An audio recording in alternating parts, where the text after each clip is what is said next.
You have restarted a router that was working perfectly. Be honest. You held the little button in with a paperclip, or you pulled the plug out of the wall and counted to 10, and you stood there in the hallway waiting for the lights to come back green. And the whole time, the fault was not in your house. It was not in your street. It was not even in your country. On the 4th of October, 2021, an enormous number of people did that at the same moment. They opened an app, saw it spin, decided their internet was broken, and went to go and fix a machine that was already fine. Nobody attacked Facebook that day. No hacker, no state, no ransomware crew, no clever teenager. There was no breach. Nothing was stolen. And for roughly 6 to 7 hours, Facebook, Instagram, WhatsApp, and Messenger were gone from the internet at the same time all over the world. Not slow, not degraded, gone, as if the addresses had never existed. Here is what I am going to give you in the next half hour, and why it is worth your time even if you do not work in technology. You are going to understand what actually holds the internet together. Not with jargon, with two very simple ideas that you already use every day without knowing their names. You are going to see the exact moment the whole thing came apart, and I promise you, it is stranger than you are expecting. Because the servers never crashed. Not one of them. Every machine kept running perfectly, in a warehouse full of blinking lights doing exactly what it had been told to do. And what it had been told to do was to disappear. This is not a story about a system being broken from the outside. It is a story about a system that examined itself, decided it was unwell, and quietly took itself off the map. It is a story about a company that built the sign pointing to its own front door and then hung that sign on the inside of the door. There is nothing in this episode you could go and do to anybody. I will tell you what the machinery is for and what happened to it. I will not tell you how to break it, because that is not what this program is. One more thing before we start, and it matters. Nobody involved in this is going to be named. There was a person at a keyboard that afternoon who typed a command that was, on its face, an entirely ordinary command. No source has ever identified them, and I am not going to guess. If you take one thing from tonight, I would rather it was this. The failure was not one person's hands. It was in what the system did next. It starts with a routine job. The kind of job that gets done 1,000 times without a story attached to it. 1540 UTC. Late afternoon in London, mid-morning on the American East Coast, evening across most of Europe. The first thing the world notices is not an error message. It is silence. Feeds do not refresh. Messages sit under a single gray tick and refuse to move. The little loading circle turns and turns and never resolves into anything. And because a modern phone hides its plumbing from you so completely, almost nobody's first thought was Facebook has gone down. The first thought was, my Wi-Fi is playing up. Down Detector, the service that collects reports of things being broken, logged more than 10 million problem reports that day. At the time, that was the largest number it had ever recorded for a single incident. Sit with the shape of that number for a second. Not 10 million people affected. The number affected was vastly larger than that. 10 million people affected enough and confused enough to go and actively file a report that something was wrong. And the reason it was confusing rather than merely annoying is what went down together. Facebook, Instagram, WhatsApp, Messenger, Oculus, Mapillary, and, quietly, an enormous number of other websites that had nothing to do with Facebook at all. Every site with a login with Facebook button, which that afternoon simply stopped being able to log anybody in. If one app breaks, you blame the app. When every app breaks at once, including apps that are not the same app, you blame yourself. You blame your router. You blame your phone. Because from where you are standing, the only thing all of these things have in common is you. That instinct was wrong, and it was wrong in an interesting way. The thing they had in common was not you. It was a set of cables and a piece of the internet's furniture that you have almost certainly never thought about once in your life. And for the people whose job it was to know, the picture was no clearer at first, because from the outside, this did not look like a normal outage either. A normal outage looks like a server that is too busy. You ask it for something and it takes a long time, or it hands you back an error page apologizing for itself. Something answers. Even a refusal is a kind of answer, and every monitoring system in the world is built to interpret them. This was not that. There was no error page because an error page has to be served by a machine, and no machine could be found to serve it. There was no timeout from a busy server because there was no server to be busy. There was nothing at the end of the address, and after a few minutes, there was no address either. Engineers watching from other companies started posting the same observation within the hour, in the slightly stunned tone of people who have checked their own instruments 3 times. It is not that Facebook is down, it is that Facebook is not there. The routes were gone. The name did not resolve. In the vocabulary of the internet, the company had not fallen over. It had been unpublished. To understand what happened, you need to know about 2 address books. Here is the whole of the technical content of this episode. 2 ideas. If you follow these 2, everything after this is a story, not a lecture. The first address book turns names into numbers. When you type a website name, your device does not know where that is. Names are for humans. The machines need a number, an address, like a postcode that identifies a specific machine somewhere in the world. So your device asks a question, what is the number for this name? And a system called DNS answers it. That is the entire job. Names in, numbers out. It is the phone book of the internet, and like a phone book, nobody thinks about it until the day it is not there. The second address book is the one almost nobody outside the industry has heard of, and it is the one that matters tonight. Because knowing the number is not enough. You also have to know how to get there. The internet is not one network. It is tens of thousands of separate networks. An internet service provider in Belgium, a university in Chile, a mobile operator in Kenya, a company's own private network, all agreeing to carry each other's traffic. And they need a way to tell each other which of them can reach what. They do that by announcing it. Each of these big networks stands up metaphorically and says, traffic for this range of addresses, send it to me, I know how to get it there. Its neighbors hear that, write it down, and tell their neighbors. Within minutes, the whole planet has an up-to-date map of who can reach what. That system is called BGP, and I want you to hold on to one specific property of it, because the entire episode turns on this. BGP is not a map that somebody maintains. There is no central authority holding the true version. The map exists only because each network keeps announcing itself. It is a room full of people all continuously saying where they are. The map is the sound of everyone talking, which means there is a mirror image to that. If a network stops talking, it does not appear as broken on the map. It does not appear as unreachable. It stops appearing at all. The other networks simply take the entry out and carry on. There is no error, no alarm, no gap. The internet does not experience it as a failure. It experiences it as the end of a sentence. So, DNS turns names into numbers. BGP tells the world how to reach numbers. Now here is the arrangement that made the 4th of October possible. Facebook, like other companies at that scale, ran its own DNS. Its own phone book, on its own machines, inside its own network. There are excellent reasons to do that. Speed, control, resilience against other people's failures. And it announced the route to those DNS machines itself, through BGP from its own network.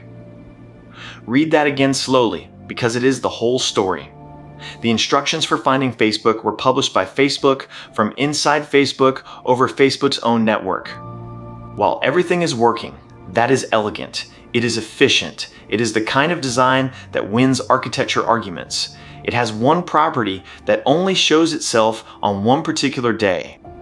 What Facebook has, connecting its data centers to each other, is a backbone. That word is doing real work. It is not a metaphor for the internet in general. It is a specific, private, physical thing, a global network of fiber that Facebook controls, carrying traffic between its own buildings. When you send a message in one country and it is read in another, it spends most of its journey on that private backbone rather than on the public internet. It is the spine that holds the separate warehouses together into one organism. Work happens on that backbone constantly. It is maintained, upgraded, tested, measured. That afternoon, engineers were doing an ordinary piece of that work. In Meta's own words, published the following day, a command was issued with the intention to assess the availability of global backbone capacity. Consider how boring that sentence is. Somebody wanted to know how much spare room there was on the network. That is not an experiment. That is housekeeping. It is the equivalent of walking through a warehouse counting empty shelves. The command, in Meta's words, unintentionally took down all the connections in our backbone network. Every connection. Globally in one instruction. And now I want to give you the detail that most retellings skip, because it is the detail that separates a company that was careless from a company that was unlucky in a way that should frighten you. They had thought of this. There was a system whose entire job was to audit commands like that one and stop the ones that would do something catastrophic. A safety net sitting between a person's intention and the network's obedience. It existed precisely because everyone involved knew that one wrong instruction on a backbone can be enormous. That system had a bug in it, and the bug meant it did not stop the command. So the guardrail was there. Somebody had thought about this exact class of accident, had built a machine to catch it, and that machine was itself quietly broken in a way nobody knew about until the one moment it was needed. That is not carelessness. That is something much more uncomfortable and much more common than anybody likes to admit. A safety system that has never been tested by the thing it exists to prevent, sitting silently in the dark, wrong for who knows how long. In the space of a moment, every data center Facebook owned was cut off from every other data center Facebook owned. The machines were all fine. The buildings had power. The servers were running. They had simply been severed from one another, like a body whose nerves had been cut but whose heart was still beating. If the story ended there, this would be a bad afternoon and a 2-hour outage. Painful, embarrassing, survivable. It did not end there, because the network was now about to be helpful. Facebook's DNS servers, the phone book, had been given a rule, a sensible rule, a rule that I would probably have approved in a design review, and so, I suspect, would you. The rule was this: a phone book that cannot reach the thing it is describing is worse than no phone book at all. If you send people to an address and there is nothing there, you have not helped them. You have wasted their time and made the problem harder to diagnose. So, if one of these DNS servers finds that it cannot talk to the data centers, it should conclude that something is wrong with it and take itself out of service. Stop announcing itself. Let the traffic go somewhere healthier. That is not a hack. That is good engineering. Systems that notice they are sick and quietly step aside are the reason large services survive at all.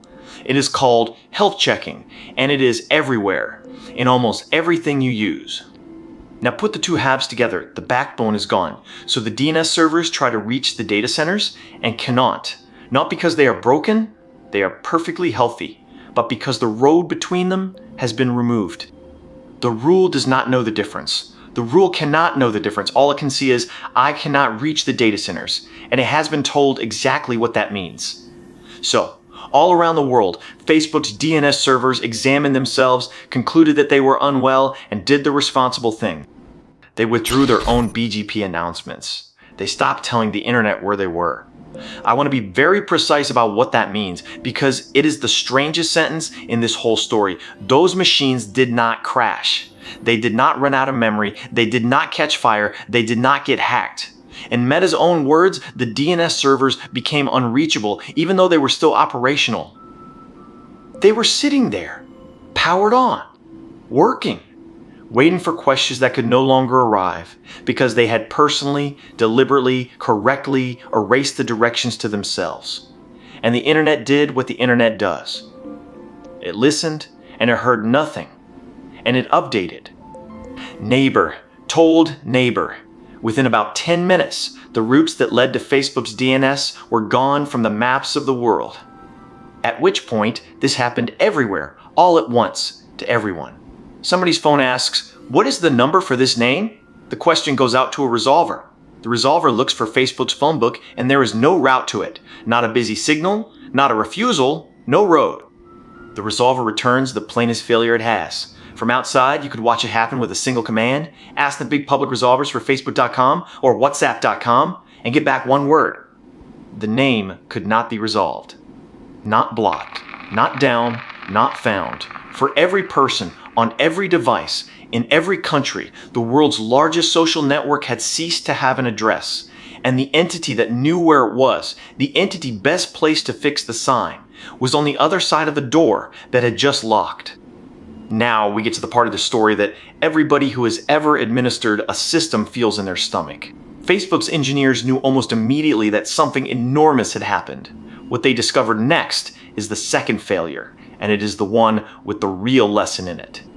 The tools you used to fix Facebook were themselves running on Facebook. The internal systems, the dashboards that show what is broken, the remote access that lets an engineer in Dublin reach a machine in Oregon, the chat where the response team coordinates, the tooling that would normally be pointed at exactly this kind of emergency. All of it depended on the same infrastructure that had just vanished, and much of it depended on DNS, which was, at that moment, the specific thing that no longer existed. In Meta's words, the total loss of DNS broke many of the internal tools we would normally use to investigate and resolve outages. And separately, it was not possible to access our data centers through our normal means because their networks were down. Think about what that means practically. The fault is a configuration on the backbone routers. To fix it, you have to reach the backbone routers. To reach the backbone routers, you go over the network. The network is the thing that is broken. Every path back in ran through the thing that had failed. So the only remaining option was the oldest one there is. Send people, physically, to the buildings. And here the story acquires a final, almost comic layer of difficulty, and I'm going to use Meta's own careful phrasing rather than the more colorful versions you may have heard, because the colorful versions are press retelling, and this program does not do that. These facilities, Meta wrote, are designed with high levels of physical and system security in mind. They are hard to get into. They are hard to get into on purpose. A data center for a company like that is one of the more secure civilian buildings on Earth. Badge readers, man traps, biometrics, access lists, layered zones. Enormous care and enormous money went into making sure that only the right person, verified against a system, gets through each door. Verified against a system. The badge readers, the access control, the mechanisms that decide whether the door opens, those are not magic. They are computers on a network, checking against a database somewhere, and on that afternoon, an unusual number of the networks and systems those checks relied upon were part of the very infrastructure that had gone dark. Meta says it took extra time to activate the secure access protocols.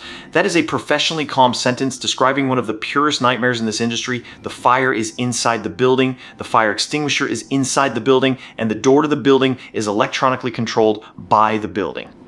Meanwhile, and this is the part that makes it a human story rather than an engineering one outside on the internet that still worked, several billion people's ordinary lives had a hole in them, not just entertainment. In much of the world, WhatsApp is not a chat app, it is the phone. It is how a shop takes orders, how a family that lives on 3 continents holds itself together, how a driver receives an address, how a clinic confirms an appointment.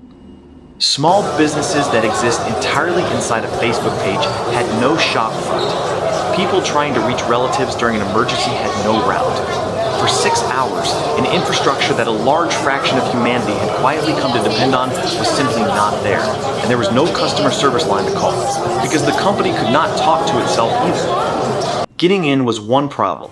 Turning it back on was a different one, and it is worth understanding why they could not simply flip the switch.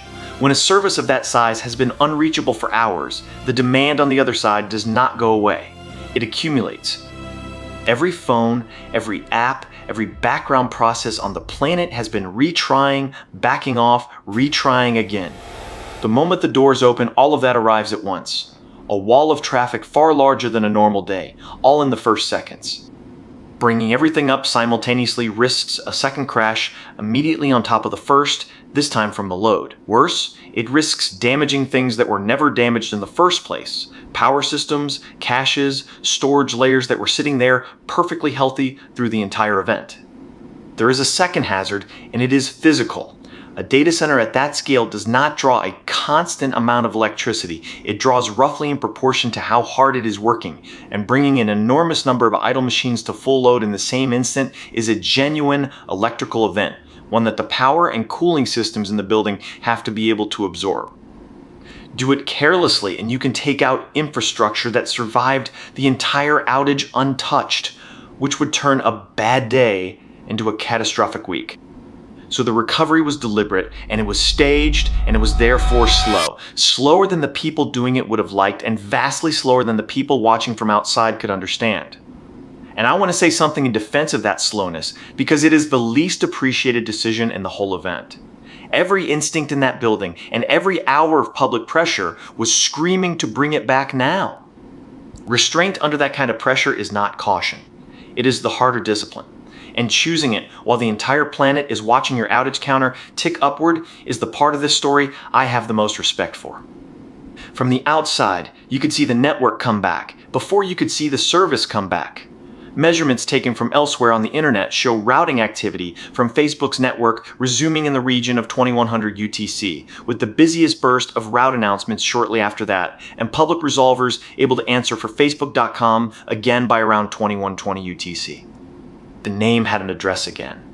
That is not the same as the service being usable, and the apps took longer still to become properly reliable for everyone, with the overall event generally described as running to somewhere near 2245 UTC, which is where the number you have heard comes from, roughly 6 to 7 hours. I want to be careful here, and I will be careful every time this program gives you a number. Meta itself never published a precise duration. The figures come from outside measurement, and they measure slightly different things. The moment DNS answers again is not the moment your aunt can send a photo. So, about 6 to 7 hours, beginning around 1540 UTC. That is as precise as the evidence honestly allows, and I would rather give you an honest range than a confident lie. And then, remarkably, it was over. The map redrew itself, the room full of people announcing where they were started talking again, and the internet wrote Facebook back into existence, and several billion people went back to what they were doing. The bill arrived quickly. Facebook shares fell by nearly 5% that day. Mark Zuckerberg's personal paper wealth was reported to have dropped by more than $6 billion. Estimates of the advertising revenue lost during the outage itself start at around $60 million. Those are the numbers that got the headlines, and they are the least interesting numbers in this story. Here is a more interesting one, and it has no currency symbol in front of it. During those hours, other messaging services recorded enormous surges of new signups, as a substantial slice of the planet discovered, in a single afternoon, that it had no backup way of reaching the people it loved. And the weight of those hours was not spread evenly across the world. It landed hardest exactly where the platform had been most successful. In a country where messaging is one app among several, an outage is an inconvenience. You send a text instead, or you ring somebody, and the afternoon carries on. But there are many countries where that app is not one option among several. It is the default, and effectively the only one. The number you give a customer, the way a delivery driver receives an address, the channel a small shop uses to take every order it will take that day, the group where a school tells parents that the buses are not running. For those users, the 4th of October was not a social media outage. It was closer to the telephone system going out, a market trader with no orders coming in, a family spread across 3 countries with no way to check that everybody was fine, a freelancer whose entire client relationship, including the part where they get paid, lives inside a chat thread. None of those people were customers in the ordinary sense. They had never paid Facebook anything. They had simply used the thing that worked until the day it did not, and discovered at the worst possible moment how much of their life had quietly moved inside somebody else's building. That is the real cost, and it was not paid by Facebook. It was paid by everybody who had, without ever making a decision about it, allowed one company's infrastructure to become the only route to their own life. Nobody chose that. That is what makes it worth noticing. You did not sit down one evening and decide that your family group, your business, your children's school announcements, and your emergency contacts would all travel through the same set of cables owned by the same company in the same country. It just happened, one convenient app at a time, over about 10 years. The outage did not create that dependency. It just switched the lights off for an afternoon so everybody could see the shape of the room they were standing in. There is one more thing about the 4th of October, 2021, and if I left it out, you would rightly wonder why. The day before, the 3rd of October, a former Facebook employee had appeared on American television, publicly identifying herself as the source of a large set of internal documents and making serious allegations about how the company weighed safety against engagement. It was one of the biggest technology stories of that year. And the very next afternoon, Facebook vanished from the internet. You can imagine how quickly the internet assembled a theory. Within minutes, a very large number of people were entirely certain that the company had pulled its own plug to change the subject. It had not. The company said the two were unrelated. The technical evidence published within a day was detailed and independently corroborated by outside measurement, and in the years since, nothing has emerged to suggest any connection whatsoever. The outage was a maintenance command and a broken audit tool.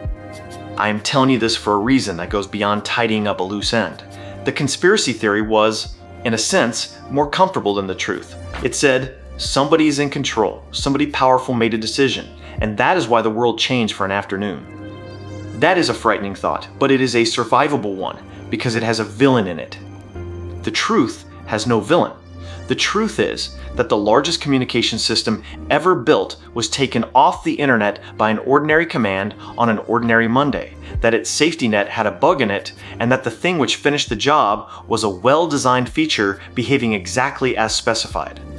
I know which of those two stories I find more unsettling. It is not the one with the villain. So what is the lesson? Not the corporate lesson, the one you can actually use. It is not. Do not run commands on your backbone. You do not have a backbone. It is this: be careful about what your emergency exit depends on. Everything that went wrong that day came from one shape repeating itself. The map was stored inside the territory it described. The directions to Facebook were published by Facebook. The tools for fixing Facebook ran on Facebook. The doors to the buildings that held Facebook were checked by systems that lived, in part, on the same infrastructure.